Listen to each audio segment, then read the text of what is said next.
Tere! Mina olen Ivo Tšetõrkin Amazonasreisidest ja minu vastas istuvad Triin Niihaus, Charlene Niihaus ja Triin Kambek. Tere! Kes on meie Lõuna-Aafrika road-tripi reisijuhid ja asuvad nad praegu Londonis, aga meie tänase jutuajamise mõte oli see, et proovida välja selgitada või lihtsalt natuke teada saada, mis toimub praegu Lõuna-Aafrikas ja kas ja millal sinna võiks jälle reisida. So there, hey, just really simple, do you know what is going on right now in South Africa in terms of, I don't even want to mention the word, but Well, yeah. Well, at the moment, it seems to be a bit up in the air, I guess, because I think South Africa relies a lot on tourism. So they have lots of businesses that's international and lots of tourism. So I think at the moment, it seems to be very difficult to get there, or even at some point, it was difficult to get out. You're obviously in contact with your family. How they're doing? I think they're optimistic and, kind of trying to keep their spirits up. But at the same time, yeah, it's really hard. Like my father and my brother, they own a taxi company. So at the moment, obviously, there's no rides. They need a special permit to drive people anywhere. So they had few rides, people getting out, but now it's like really quiet. So, there's they're just holding on type of thing. There's a big possibility that the company would go bust. And, my dad had that company now for maybe 24 years. So it's quite sad, to see the impact of this, what it has. So if you think about it, it's like my father is earning the salary for his family, like him and my mother, and my brother is earning a salary for his family. So, this is already affecting two families, so. Yeah.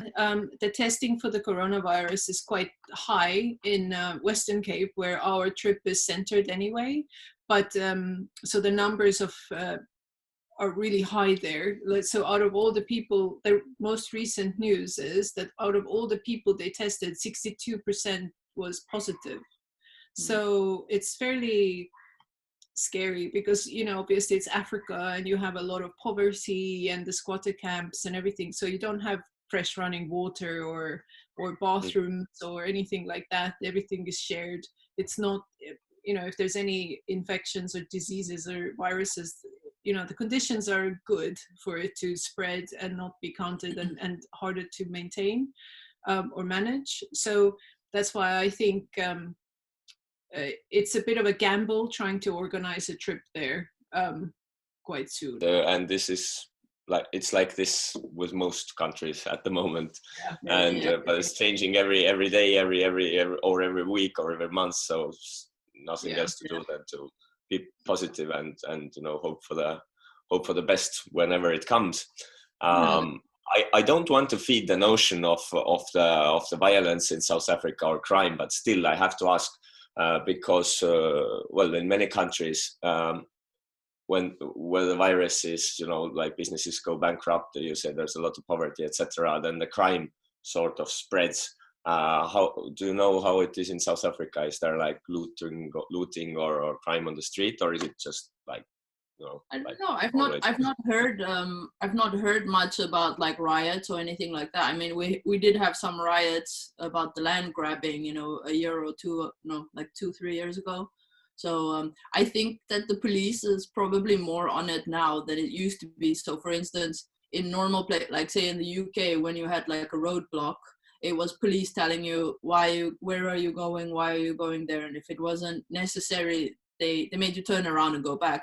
In South Africa, we were using more military or army style, people with tanks or with guns telling you go back, and they will shoot if you don't listen. So I have a suspicion like that, if the police are, present more as such, then I think that it's more harder to do the riots and the looting right now. It's usually if something is happening, like when they try to get some education for free, then they're like burning down a university or something like that. But I think at the moment it's harder to get past the police if they're almost have nothing to do except to tell people don't use this road, and they have a gun and a tank and a the power is more visible, so yeah. it doesn't encourage people trying to riot, So. I heard there are some weird things happening, like South Africa banned smoking. Have you ever? Oh yeah. Yeah, so it's like, it's really strange because they sometimes the logic is really like, I want to say like almost limited. It's like, well, corona is to do with breathing and smoking is breathing, so yeah, we should just ban it. The end. It's like very like, what? So yeah, people were very unhappy about that, and the problem with things like that is, like you said as well, crime will then go like up a bit because people will buy it on the black market. It's not like people are gonna stop smoking. It's like, thank you, I've been waiting for this opportunity for someone to tell me to smoke for ages. It just like annoys people, and people who are like, hold on, I'm just have to leave my 3 children at home, and my husband, I'm just going to quickly go to the black market and buy a carton of cigarettes. That's what's going to happen. You're turning like, a stay-at-home mom into a criminal. So that's what's happening. So, but so like I asked my cousin about it because, she definitely, I think she would be smoking in her coffin, you can't make her stop smoking. So she's like, I know places to go. So yeah, people have been trying to ration their stuff a little bit more than usual, like trying to mix the tobacco with tea and things like that. So I made the joke to say that when I did go and visit South Africa, I won't take any clothes with. I will just pack my suitcase full of cartons, because you can make quite a lot of money. They were charging people ridiculous amount of money. Like one single cigarette used to cost like say 2 rand. Now people are charging like 20 rand for 1 cigarette. So in South Africa it's like if you go to the equivalent of like a Rimi, then you would go there for your food and stuff like that, and then literally next to Rimi would be like a separate shop, and that's where you get your alcohol, beer and spirits and everything. So those shops are closed. Like they weren't selling any alcohol. I mean, so like, no smoking, no alcohol. Just in Estonia, I don't know if you know, but in Estonia, when the virus came, there was this it was fake news or a hoax that Tallinn is going to be closed down, and military is going to block all the roads, and they're going to stop selling alcohol. But it was a fake news thing, but it's sort of spread like this all over, and everybody went to the shop and just bought all the alcohol and well, I myself also bought. So let's wrap this up bit by bit. Just wanted to know, what are you doing right now? I understand, Charlene, do you work at an ambulance? No, I'm working at the hospital at the moment. So I work in a like kind of like as a trainee nurse is the easiest way to say it, at the hospital. So we work at the moment, my department works with like orthopedic, so all bones and things like that. Everybody keeps falling over, then I'll see you there. And but at the moment, because of this whole, the name we do not speak, we're helping out like accident and emergency as well. So we're seeing all sorts. Trauma. Yeah, some of it's like trauma and whatever, but some of it's more dog bites and things. I think the dogs are protesting. They don't want to be walked so much anymore. So yeah. What else to say? Thank you so much for this chat. Let's keep the hopes up for Africa and for, I don't know, the rest of the world.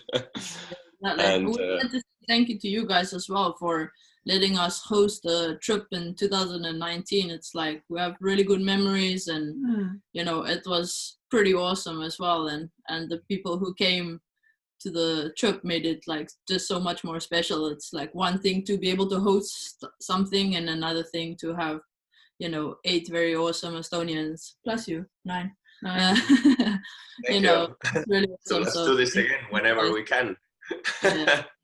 Future plan, yes. All right. All right. Thank you so much. Ciao. All right. Ciao. Ciao.